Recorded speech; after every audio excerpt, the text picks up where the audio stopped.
À travers nos précédents partages, on a eu l'occasion d'évoquer un petit peu les mouvements de jeunesse et on aura encore beaucoup de choses à dire sur cette période, extraordinaire. Je voudrais, avec votre permission, aujourd'hui parler des écoles juives. D'une manière générale, les écoles juives, partout où elles ont toujours été, d'excellentes écoles, avec des résultats spectaculaires au bac, toujours pratiquement près de 100 de réussite. Et les écoles juives en France, elles faisaient pas exception. Si je pense à l'école Yavneh, si je pense à l'école Maïmonide, si je pense à Pavillon-sous-Bois, c'était toutes d'excellentes écoles avec des éducateurs, avec des profs de 1er rang. Et je voudrais parler d'une école qu'on a un peu oubliée. J'ai cherché sur internet et j'ai rien trouvé. L'école Moria, pour ceux qui se souviennent, 13 rue Pavée. Et cette école-là, elle avait la réputation d'être l'école de ceux qui se faisaient renvoyer des écoles juives. Et donc, la population, les élèves de l'école Moria étaient, en hébreu, on appelle ça shovavim, c'était des gosses un peu turbulents. Et l'école fonctionnait avec très, très peu de moyens. Pratiquement, à l'école Moria, on disait jamais non à un élève. Et l'école, donc, était une école très, très pauvre. Tout à l'heure, on aura l'occasion de revenir sur les conditions de fonctionnement de cette école. Mais je voudrais commencer tout d'abord par rendre hommage à 2 personnages extraordinaires qui tenaient cette école. La 1re, c'est madame Aharon. Je suppose qu'elle n'est plus de ce monde. Elle était déjà âgée en 1974 quand j'étais à l'école. Et monsieur Blot.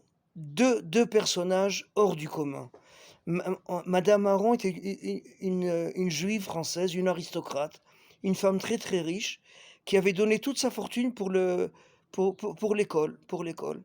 Et je me rappelle, malgré qu'elle avait toute l'année le même manteau, elle avait toujours ce maintien aristocrate, elle avait toujours un parler, un parler, un français de 1er niveau.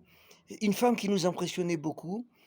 Et je me rappelle que c'était, tous les soirs, madame Aron faisait le tour de toutes les salles de fête juives et elle demandait au directeur de ces salles de fête de ne pas jeter la nourriture, et elle rapportait la nourriture le lendemain pour l'école. Et monsieur Blot, un juif haredi, un personnage sévère. Pour tenir une école comme, l'école Moria, il fallait avoir une poigne de fer et monsieur Blot l'avait. Il parlait avec un très, très fort accent ashkénaze. Je me rappelle, il avait des chaussures ferrées et dès qu'on entendait le bruit des fers qui se rapprochaient de l'école, alors même la classe la plus turbulente, elle devenait une classe de 1er de la classe. Et à l'école Moria, il y avait pas toujours des profs. À l'école Moria, souvent, c'était des élèves qui avaient eu le bac à l'école, qui revenaient à l'école pour pour pour donner des cours. On n'avait pas toujours un prof de on n'avait pas toujours le même prof de maths, on n'avait pas toujours le même prof de philosophie.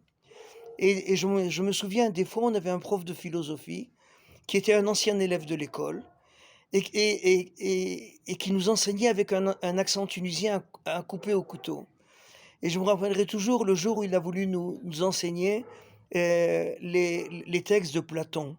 Mais chez lui, Platon, c'était pas Platon, c'était Platon. Et dès qu'il prononçait le mot Platon, moi j'étais parti pour un fou rire qui allait durer jusqu'à la fin du cours.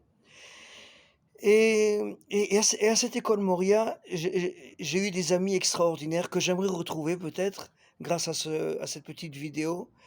Ken, je me rappelle des frères Chemouni, je me rappelle d'un certain Claude Suissa, je me rappelle d'un Yves Mimouni que j'ai eu l'occasion de rencontrer durant mon service militaire chez les Tsantranim, chez les parachutistes ici en Israël, et je ne sais pas s'il est resté en Israël. Et je me rappelle de Gilles Bérébi, mon compagnon. Et tous ces gens-là, Pachout, j'ai perdu le contact avec eux.